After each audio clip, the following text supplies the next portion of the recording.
provisto nuevamente de la lámpara de Diógenes, busca mediática al hombre, aquel que fue la admiración de los dioses. De esto es una aula, un lugar reservado, es un pórtico, adéntrate con él. Buscamos a aquellos que les interese el misterio, aquellos que quieran ir de lo simple y perecedero a lo eterno y divino. El tema que traemos esta vez a la luz en Diálogos Interdimensionales es la vigencia, actualidad, mito. ¿Qué es realmente Pentecostés? ¿Existe todavía esa posibilidad del descenso de la gracia o ha sido simplemente una cosa ocurrida hace 2000 años a los discípulos de Jesús? Es un tema en el cual la humanidad tiene algo pendiente y no sabe lo que tiene pendiente. Entonces en Pentecostés hay una promesa. La promesa es el descenso de la gracia, el descenso del Espíritu Santo, el cual lleva implícito toda una transformación evolutiva que en principio solo fue la de los discípulos de Jesús. Es decir, estando en el cenáculo en el día de Pentecostés, empiezan a oír ese ruido que les penetra desde lo alto de la cabeza, aquello de la llama viva, y hay una transformación.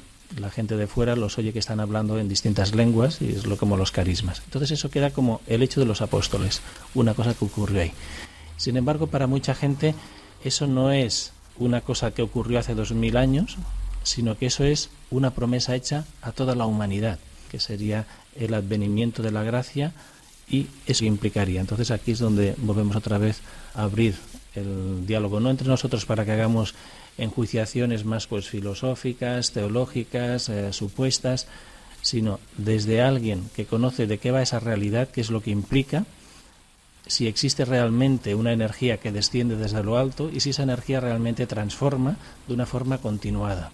Cuando se dice que Jesús asciende a los cielos, los discípulos tienen el sentimiento de añoranza de nos has abandonado, aquí nos quedamos solos, y él dice no, porque después de mí os enviaré desde los cielos el Espíritu Santo, y ese es el que obrará los milagros, es decir, todo lo que serían los carismas. Entonces, ¿cómo ves la cosa?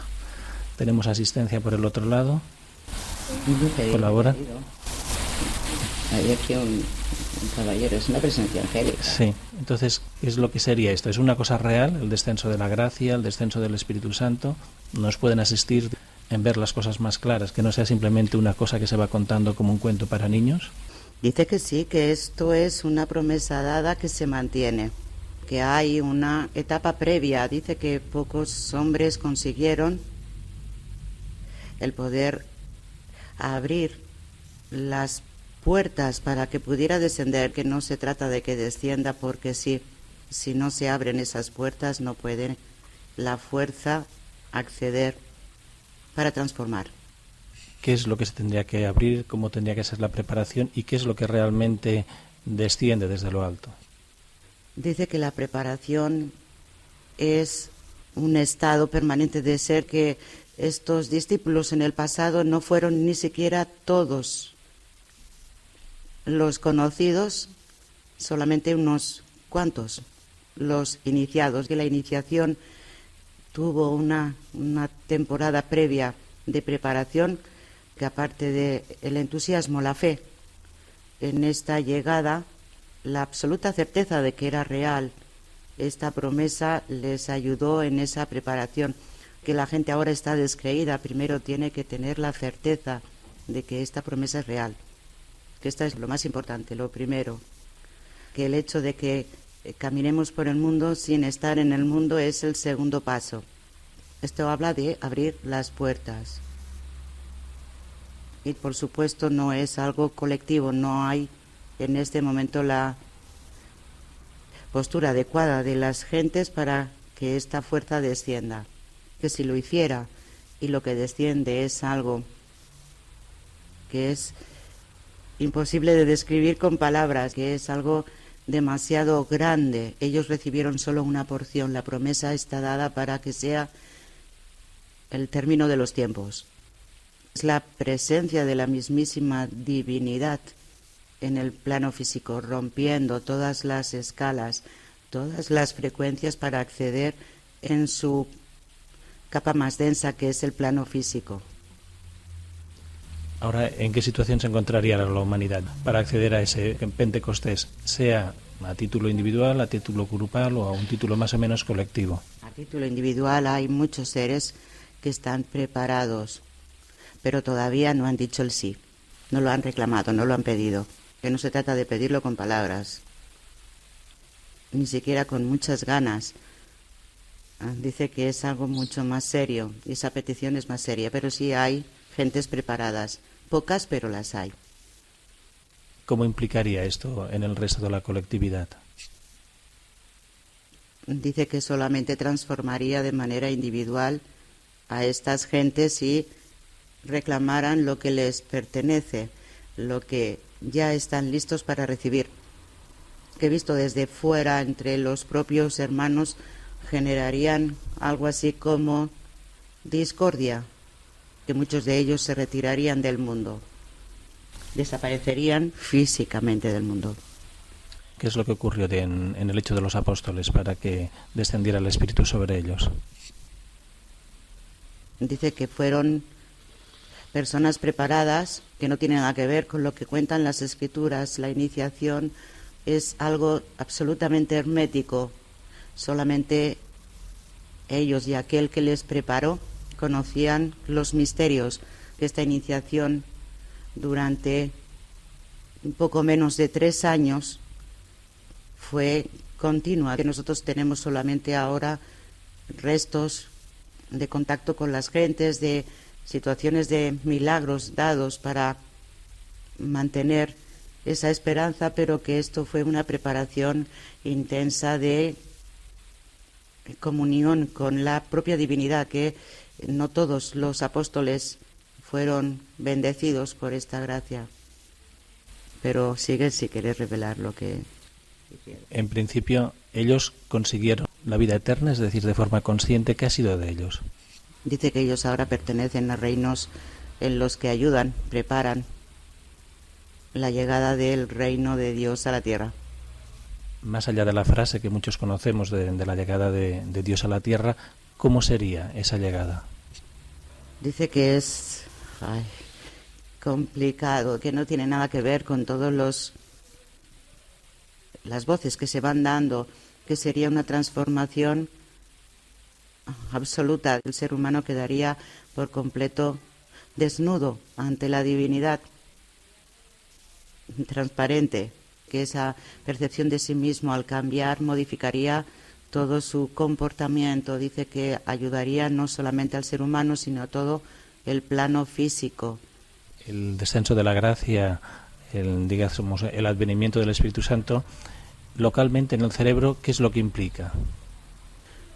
Dice que lo que hace cuando se consigue una dosis mínima es poner en activo mecanismos que ayudarían al ser humano a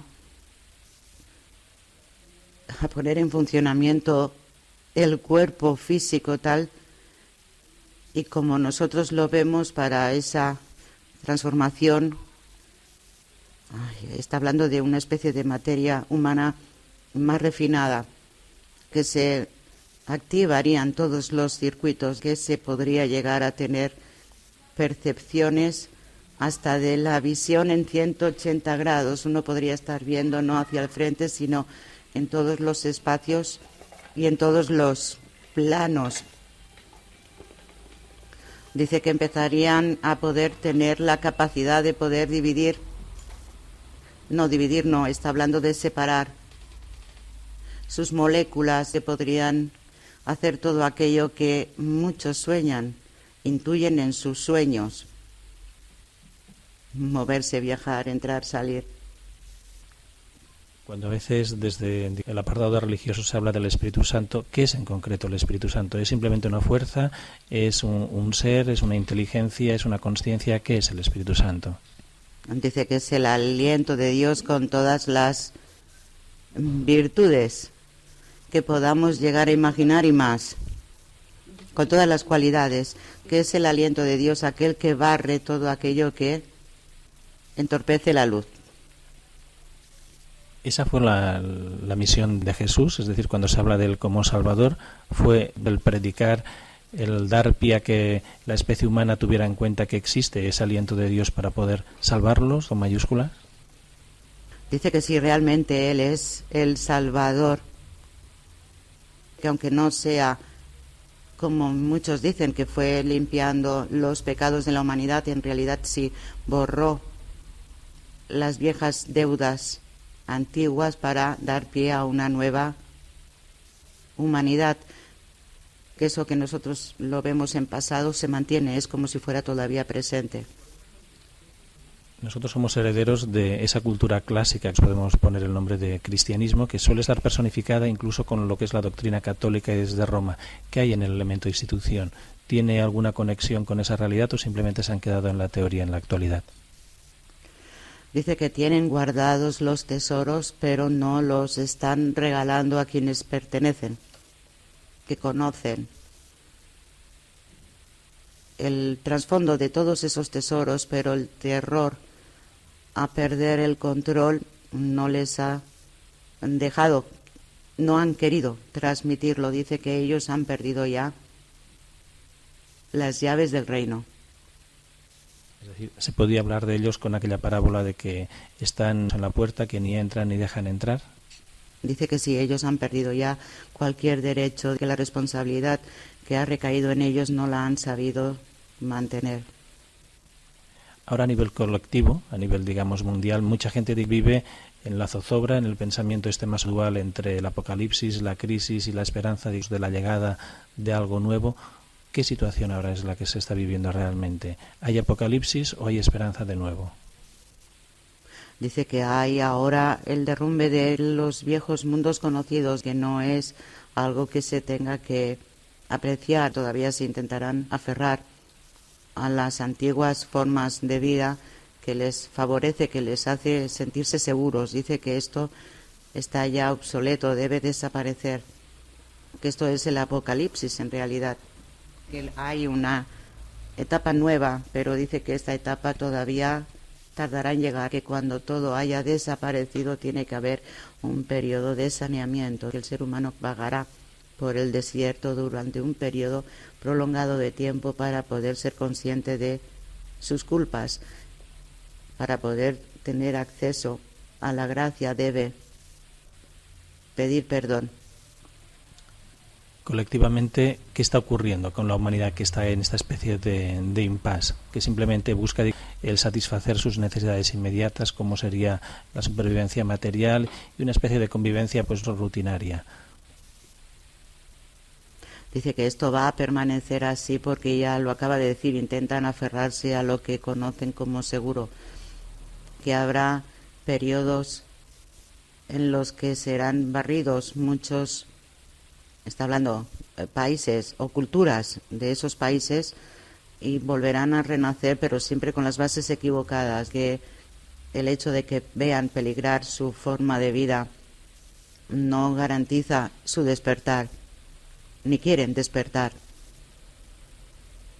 Dice que solo hacen que clamar al cielo, pero no están por la labor de cambiar nada.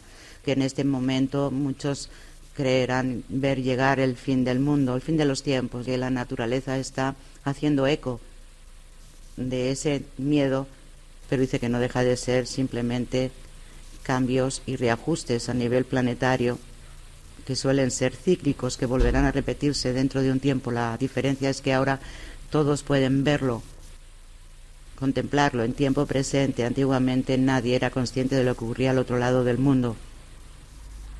El descenso de la gracia, aparte de los discípulos de Jesús, digamos de ese pequeño puñado de gente, ¿ha habido más gentes que lo ha encarnado, que lo ha sentido en cuerpo propio?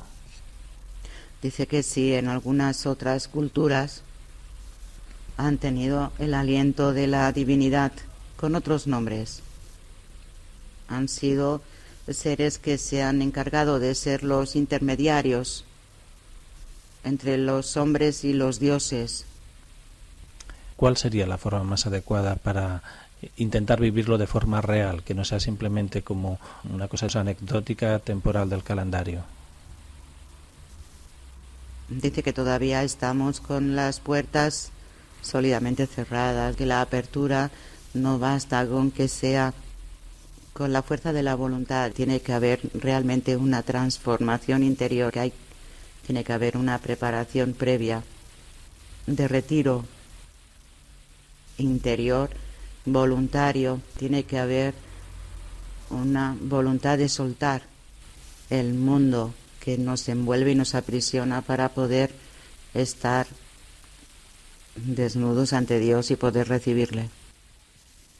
¿Desde qué reinos, al margen del mundo físico, se está apostando por este descenso de la gracia o se mira con expectativa de que eso pueda ser posible? Aquí no contesta. Me refiero, antes hacías mención de que su apariencia más o menos era angelical.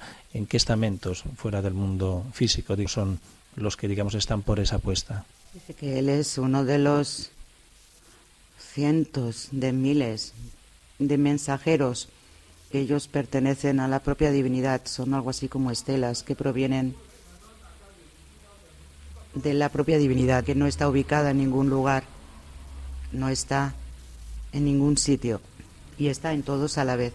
Que luego hay seres que pertenecen hacia planos dimensionales ya que ya han alcanzado un cierto orden y pueden ayudar. Que de los planos físicos hay seres en otros confines del universo que están atentos, pero ellos no se han acercado todavía. No participan, no observan.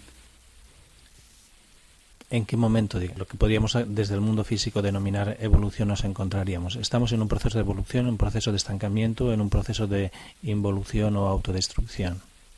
No, dice que estamos en un periodo de estancamiento. Que si hubiéramos empezado ya el proceso involutivo, los seres de luz se retirarían. ¿Todo lo que es la masa humana somos más o menos medidos por el mismo rasero o hay seres humanos que tienen un estatus referente a la luz que la aproxima más o que la aleja más? ¿Cómo es la situación de la humanidad? No, dice que hay algunos que tienen la capacidad de brillar con intensidad. Estos son observados con atención. Otros tienen la capacidad de no solo brillar, sino despertar el brillo de la conciencia de sus hermanos. Cuando se habla de un número de elegidos, ¿esto hace referencia realmente a un número o son simplemente una masa crítica necesaria para el descenso de esa gracia de una forma más o menos colectiva? Dice que no hay tal número, que el número solamente nos ayuda a buscar referencias donde anclarnos, que es una cantidad adecuada de...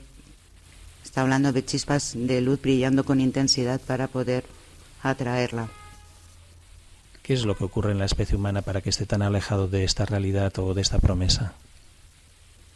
Dice que se ha vendido una y otra vez.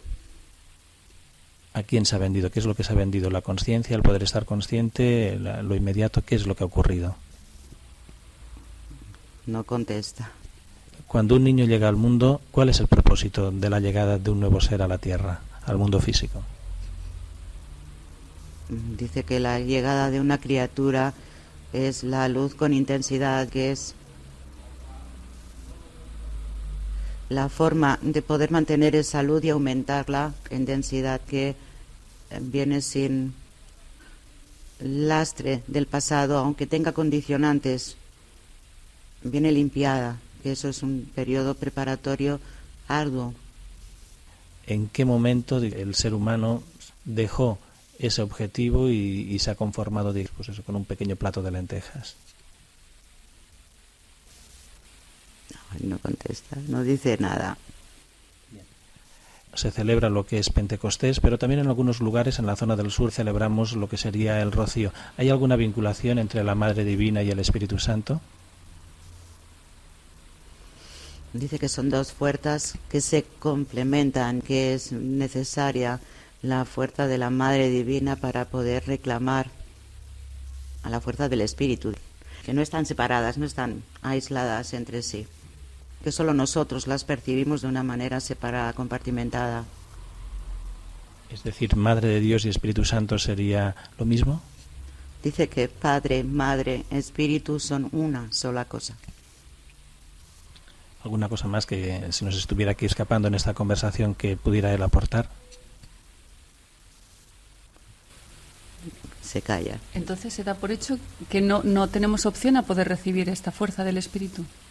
No, dice que no ha dicho eso en ningún hombre, momento. ya, pero quiero decir que en estos momentos no estaríamos preparados o no estaríamos receptivos para poderla recibir, aunque tuviéramos muchas ganas. Dice que recibiríamos una pequeña dosis, no la fuerza como debería ser Pero recibida. ¿Una pequeña dosis temporal, experimental o una pequeña dosis ya de manera permanente?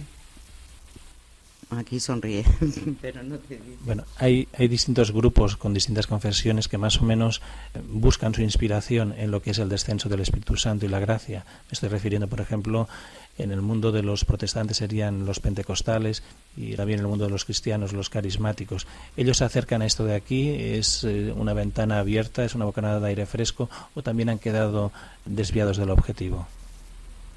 Dice que ellos tienen una porción de cercanía, quizá más que otros grupos, pero que han escindido todas las demás fuerzas que acompañan al Espíritu. Que ellos esperan el regalo sin dar nada de sí mismos, sin intentar anularse a sí mismos. Como seres humanos, dice que ellos no se entregan suficiente, pero son capaces de conseguir una porción quizá más elevada que otros. ¿Y cómo podemos recuperar el conocimiento de poder acceder a poder demandar esta fuerza, esa preparación previa necesaria? ¿Cómo podemos acceder a esa metodología que habría que seguir? Dice que la única forma es entregarnos por entero, que nosotros salvaguardamos nuestra identidad como un gran tesoro y por este motivo perdemos la vida. Cuando se dice aquello de que hay que tener fe como un grano de mostaza para hacer que la montaña venga a nosotros y no nosotros a la montaña, esto en referente al Espíritu Santo, ¿cómo se pasa de la creencia, de la fe a la realidad? Dice que es complicado expresarlo con palabras, que no se trata de tener fe, sino la absoluta certeza. Que eso es así. Dice que entonces el mecanismo encaja. Está hablando de Dios Padre, Dios Hijo y la fuerza del Espíritu quedan encajados a la perfección, que entonces es Dios actuando y no el hombre. Dice que entonces es cuando es posible conseguir cualquier cosa. ¿Es primordial o muy importante el hacer esa demanda en el día determinado de Pentecostés, o si realmente el ser está preparado, lo puede recibir en cualquier momento del año, de su vida? Dice que el día es un día estipulado en recordatorio. Cualquier día del año tiene fuerza para ser recibido. Que aquí el día hace fuerza por la cantidad de personas que están en ese momento intentándolo a la vez. Muchas ideologías, incluso sociales y políticas, buscan esa especie como de cielo en la tierra. ¿Ellos tienen algún toque de inspiración en una especie de posibilidad idílica, utópica, futura, digamos, del descenso de la gracia, o simplemente se han quedado en el terreno físico y social? Dice que se han quedado en una utopía de ver un mundo de seres humanos caminando por la tierra, sintiéndose felices, pero con un tiempo final, que ellos cuando creen que eso, viviendo así, eternamente, no tienen noción de lo que es la eternidad, no tienen noción de lo que es la divinidad. Se han quedado en un pequeño envase, se han conformado con un pequeño envase y solo quieren apartar las problemáticas de las enfermedades, de las dolencias y del dolor, pero no anhelan la transformación real, no saben qué es esa transformación real. ¿Puede realmente la persona humana llegar a comprender, a vislumbrar lo que es la divinidad en sí? Quizás no estemos preparados para abarcar la grandiosidad de la divinidad, o sí que podemos vislumbrar esa grandeza. Dice que hay un punto intermedio entre que la divinidad llega y el ser humano puede aumentar su expansión para encontrarse con ella. Sí es posible. En Oriente hay algunas disciplinas inspiradas en un personaje denominado Aurobindo, que buscaba lo que dirían el descenso del supramental, la apertura de las células. ¿Tiene esto también algo que ver con la invocación del Espíritu Santo y esa preparación? Dice que sí, es una forma diferente de percibir la entrada de la gracia de una manera dosificada, pero dice que todo es lo mismo. No sé si comentar alguna cosa más al respecto. Es decir, si tuviéramos que poner las condiciones adecuadas para no tan solo celebrar este día de Pentecostés, sino intentarlo encarnar en nosotros, ¿cómo sería una pequeña metodología a título individual? Dice que ya conocemos la respuesta a eso. Y algunas veces cuando hacemos referencia a lo que es Pentecostés se suele relacionar con el don de lengua, se suele relacionar con los cantos y esa invocación de elevar los brazos hacia arriba. Las manos, los cánticos, la invocación, ¿es una buena metodología? Dice que sí, dice que ya conocemos la respuesta. Bien. Dado de que esta conversación es una conversación grabada en audio y que posiblemente otras gentes que no estén pasando, digamos, por este discurso o esta forma lo pudieran escuchar, ¿qué se podría decir a aquellos que les llega el mensaje por primera vez de que es posible Pentecostés en uno mismo? Dice que tienen que anhelarlo con todo su corazón, tienen que ir más allá del propio anhelo, que no basta con quererlo solo un poquito, pero tener luego terror, miedo a perder su identidad, que se abandonen en las manos de Dios. Él es Gabriel. Se ha presentado, él lo ha dicho, lo sabía desde el principio, pero hasta que no lo ha dicho no. ¿Qué representa él como cualidad y como mensajero de Dios? Dice que él siempre va adelante cuando la divinidad tiene que hacerse presente en el mundo de los hombres. ¿Qué también nos puede decir referente a lo que es él y lo que representa la humanidad? Dice que él y sus hermanos siempre están presentes en el mundo de los hombres, que ellos están velando para que el ser humano consiga su propósito. Y hubiera sido solo un niño normal. Viendo también la trascendencia de poder hablar con Gabriel, ¿qué más cosas esconde la palabra Pentecostés? Recuerdo de que alguien en una visión vio sobre el mundo, sobre el mar, esa palabra Pentecostés. ¿Qué podría significar el ver esa visión con esa palabra? Dice que la expresión es sencillamente el barrido de la oscuridad sobre la tierra. Para todos los grupos que más o menos intentan renovar una nueva espiritualidad, ¿qué sería también para ellos? Porque ellos suelen a veces invocar también lo que sería la gracia. ¿Es lo mismo? ¿Lo están haciendo con distintas palabras, con distintas metodologías? ¿Están buscando lo mismo o simplemente se están quedando la forma? Dice que es lo mismo, solo que ellos no tienen el impulso, la ansiedad vital de poder reclamar esa fuerza. Espera que les llegue. Esperan tocarla con los dedos y que no les queme. Les damos las gracias por su presencia y por su asistencia en estos diálogos. A ver, si puedes ahora describir un poco cómo lo veías. Hoy, gigantesco. No abusar, digamos eso. Lo dejamos aquí. Aula iniciática.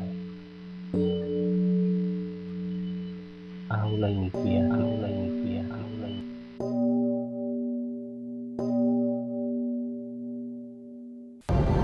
Se abre, una vez más, la puerta a la multirrealidad, a la multidimensionalidad, a la multisensibilidad. Uno puede conocer cosas, uno puede ver realidades pocas veces vistas. Uno puede oír sonidos y desvelados a los oídos humanos. De vez en cuando se oye a alguien que llama al despertar, pues que estaré yo también soñando. El que tenga ojos para ver, vea. El que tenga oídos para oír, oiga. La verdad es la verdad, más allá de cualquier especulación. Conócete a ti mismo. Tal como juzguemos nosotros, seremos juzgados. Es más fácil ver la paja en el ojo ajeno que ver la viga dentro de nosotros. Tal como es arriba es abajo, tal como es adentro es afuera. Aula iniciática. Aula iniciática.